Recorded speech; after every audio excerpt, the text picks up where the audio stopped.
शिवाय।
जय गुरु जी संगत जी। तत्व रज और तम, इन तीनों गुणों से परे वे ही अपनी माया को लेकर ब्रह्मा विष्णु और महेश इन तीनों रूपों में प्रकट होते हैं। निर्गुण और सगुण भी वे ही हैं। निर्गुण अवस्था में उन्हीं का नाम शिव है। वे ही परमात्मा, महेश्वर, परब्रह्म, अविनाशी, अनंत और महादेव आदि नामों से कहे जाते हैं। उन्हीं की सेवा से ब्रह्मा जी जगत के सृष्टा हुए हैं और मैं तीनों लोगों का पालन करता हुए स्वयं ही रुद्र रूप से सदा सबका संहार करते हैं। वे ही शिव स्वरूप के सबके साक्षी हैं। माया के भिन्न और निर्गुण स्वतंत्र होने के कारण वे अपनी इच्छा के अनुसार चलते हैं। उनका विहार, आचार व्यवहार उत्तम है और वे भक्तों पर दया करने वाले। नारद मुनि, मैं तुम्हें एक सुंदर उपाय बताता हूँ जो सुखद, समस्त पापों का नाश और सदा भोग एवं मोक्ष देने वाला है। तुम उसे सुनो। अपने सारे संयमों को त्याग कर तुम भगवान शंकर के सुयश का गान करो और सदा आनंद भाव से शिव के सतना स्तोत्र का पाठ करो। मुने, तुम निरंतर उन्हीं की उपासना और उन्हीं का भजन करो। उन्हीं के यश को सुनो और गाओ तथा प्रतिदिन उन्हीं की पूजा अर्चना करते रहो। नारद, जो शरीर, मन और वाणी द्वारा भगवान शंकर की उपासना करता है उसे पंडित या ज्ञानी जानना चाहिए। वह जीवन उन्मुक्त कहलाता है। शिव इस नाम रूपी दानव दल के बड़े बड़े पातकों के असंख्य पर्वत अनायास भस्म हो गए। यह सत्य है, सत्य है, इसमें संशय नहीं है। जो भगवान शिव के नाम रूपी नौका का आश्रय लेते हैं वे संसार सागर से पार हो जाते हैं। संसार के मूलभूत उनके सारे पाप निसंदेह कष्ट नष्ट हो जाते हैं। महामुनि, संसार के मूलभूत को पातक रूपी वृक्ष हैं। उनका शिव नाम रूपी कुठार से निश्चय ही नाश हो जाता है।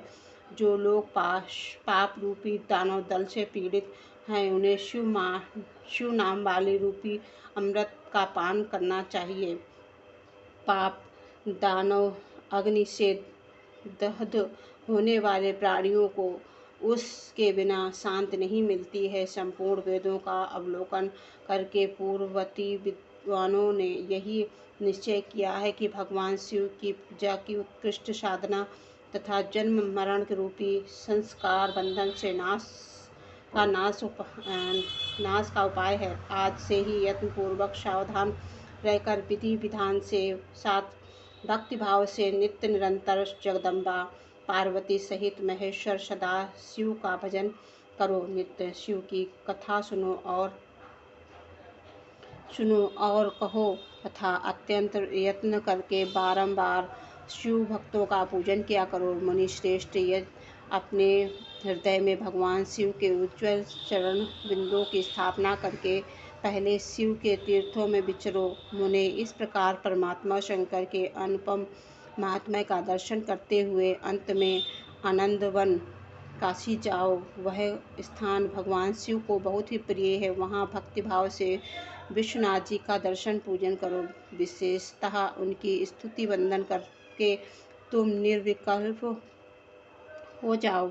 नारद जी, इसके बाद तुम्हें मेरी ज्ञान की भक्तिपूर्वक अपने मनोरथ की सिद्धि के लिए निश्चय ही ब्रह्मलोक में जाना चाहिए। वहाँ अपने पिता ब्रह्मा जी की विशेष रूप से स्तुति वंदन करके तुम्हें प्रसन्नता पूर्वक हृदय से बारंबार शिव महिमा के विषय में प्रश्न करना चाहिए। ब्रह्मा जी शिव भक्ति में श्रेष्ठ हैं। वे तुम्हें बड़ी प्रसन्नता के साथ भगवान शंकर का महात्म्य और सतनाम स्तोत्र सुनाएंगे। मुने, आज से तुम शिवाराधन में तत्पर होने वाले शिव भक्त हो जाओ और विशेष रूप से मोक्ष के भागी बनो।